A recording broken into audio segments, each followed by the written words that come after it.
So this is my quick review of this divider for the room, and this one actually made out of the bamboo.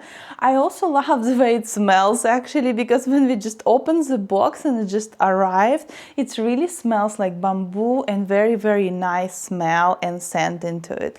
So this one is actually 5 panels, but I can believe you can find it in a different size, what it really can fit your room the best.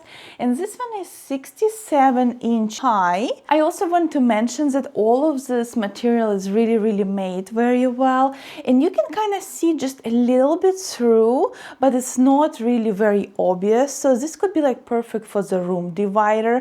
It's also super light. I also want to show it to you that even by myself, it's like super easily to like set it all up, and you can just easily close it up. It's super lightweight, but at the same time it has enough stability to be a room divider, or you know, like divide between different areas around your space. I also love that all of the hinges around this divider is made very well, and I can also include for you some footage, but this divider has already some feet on the bottom, and they're actually pretty stable. And yeah, and overall I have been super happy with this divider. You can also put it in any space around your home. You can divide between different rooms. I actually use it for my office because my office has an open space, so it can help me with the noise reduction and also a little bit privacy during working active hours. So yeah, I have been super happy and highly recommend to check it out. Thanks for watching.